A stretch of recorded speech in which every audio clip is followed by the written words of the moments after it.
Now, before Donald Trump himself starts sending goons to my house to assassinate me and my family, I need to preface this by saying, of course, China isn't perfect. No country is perfect. There is no perfect country, and there never will be. We are all humans. We all are imperfect by nature. Okay? However, China hate is so forced, it is insane. It is some of the most blatant propaganda and media manipulation I have ever seen. Now, I am speaking from experience. I have been to China, I've been to Shanghai, I've been to more rural areas of China as well. I've been to Xi'an, I've literally done a road trip for 2 weeks through China.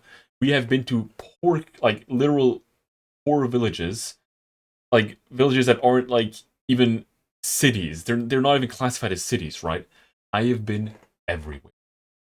So I know there's a lot of old people in China who are barely scraping by and a lot of inequality still, but it is a growing nation. It is not done developing.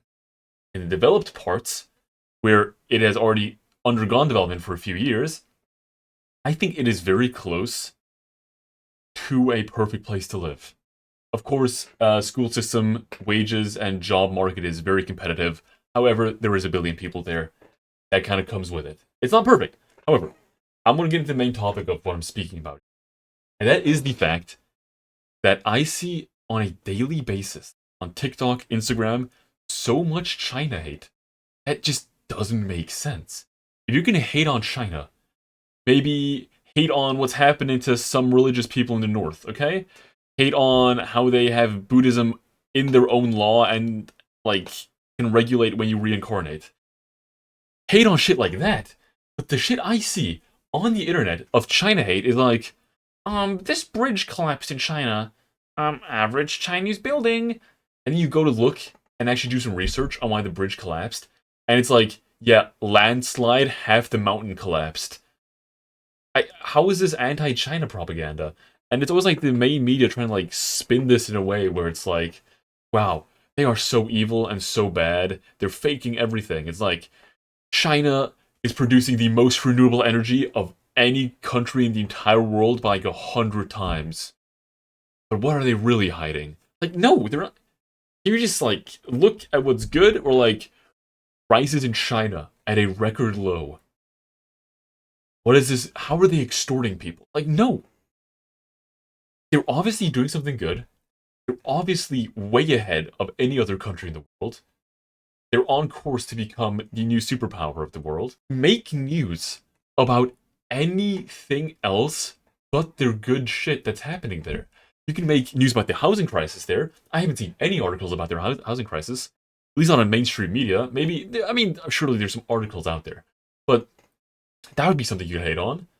Like the house, they don't buy houses or property in China. You only can rent them from the government for 70 years, and it's been around 65 years since that law was implemented. So the first housing leases are going to run out now, and some shit is collapsing there. Some of the housing segments are like, they're not sure what's happening. Make news about that. All the China hate I see is, oh, bad construction. Ooh, but there's one village over here out of the 1 billion people. There's 10 million people in this village who are getting $1 less. Is this inequality? This is why communism is bad. But there's this huge thing where China, and this is so insane, this is one of the main reasons why the tariffs didn't actually come into force as hard as they should have. China threatened the US with making affordable medicine. Do you understand how sick in the head that is as a threat? The entire economic threat that China made was they were going to breach patents that America had and just make medicine and then sell it to American people. They were going to make medicine, sell it to the American people for a profit, and it was such a threat. The profit they were making was like 1,000th. Like insulin, for instance, is so overpriced in America. China would have made it for like $3, and America didn't want that, so they delayed the tariffs for a bit. And I'm not sure the exact situation is on, but Yeah, if we're talking about corrupt shit, talk about America, please. Like, that is the most corrupt thing I've ever seen in my life. And then it's like, oh, but China's communist. Ooh, I said the C word, they're communist. Ooh, get your fucking spooky pants on, because it's Halloween time. And, hello? Do I care if they're doing good shit? No. I would rather America be communist and there wouldn't be 10 quintillion homeless people dying on the streets from fentanyl. For instance, China has extremely strict drug control laws. Like, they will full on just like execute drug dealers. And as a result of that, they have no fentanyl deaths. There's an underground market. There always is an underground market.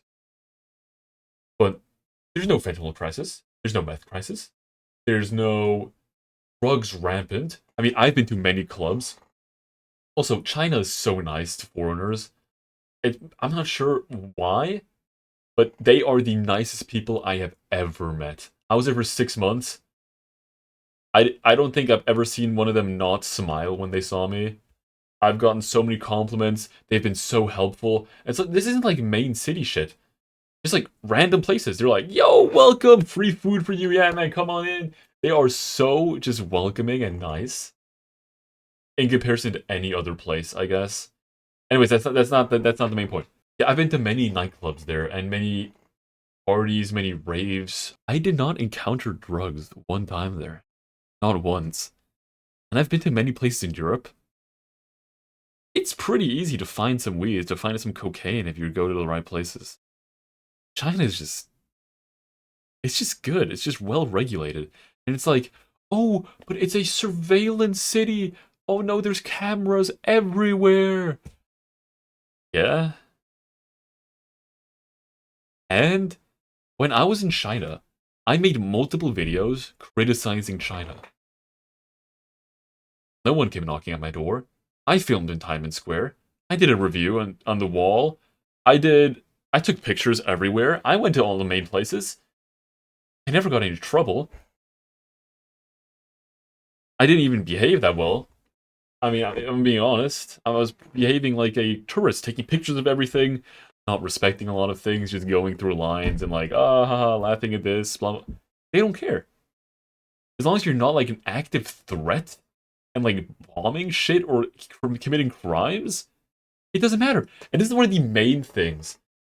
My friend who was there, I don't even remember his name, but it was this fucking 5'2" Portuguese guy, and he was so nice. And one day, he left his iPad in his bike. He left his iPad outside on the street in his bike. He forgot it. I don't know how. Under his bag or something, and he left it out there the entire night. He comes back the next day, and it's gone. And he goes to the police station. He's like, I kind of left my iPad outside, and it's gone now. Next day, he's like, yeah, we found the guy. Here's your iPad back. You know why? Because they have cameras everywhere. And the thief who stole his shit is going to be on those cameras. Why are cameras in public places? I'm not saying, oh, you should be spied on all the time, like America is doing anyways. I'm saying, in public spaces like streets, why don't you just have cameras everywhere? One of the funniest things, this is the best thing ever that China does, is they punish jaywalkers not with fines, but if you walk over the thingies, I'm gonna call it zebra stripes, but that's because I'm German. I'm thinking of Zebrastreifen. Over the crosswalks, and it's a red light. Instead of giving you a fine or punishing you, they will just there's like a huge screen on every one of these. They will just put your face up there and be like, "Yeah, this guy he walks over red," and your face will be up there the entire day until a new person walks by and does the same thing. And I just think that's such a good way to punish them because, like, obviously it's not really a crime they're gonna punish you for, but it's just like shame on you, brother. Shame on you for doing that. You could have endangered someone. But yeah, I think China does a lot of good things. And if you're going to have a hate campaign against China, there's so much you can choose from. Stop like giving the classic communism, bad construction slop. Give me some actual criticism, please. Anyways, that's actually about it. Final message, I like China. I think it's a good place. I don't really think communism is bad if the people in power are actually looking out for the people as well. Hasanabi, don't raid me. I do still hate China for some things. I'm also noticing halfway through. Now, this is like post editing. I'm adding this in. Well, not post editing, but pre-post editing. My mic is really weird, and it's been acting up for a while. I'm gonna have to fix the settings on these, so I'm sorry if I keep cutting out. That is not intended. Anyways, as always, love y'all. See you guys next time. Bye bye.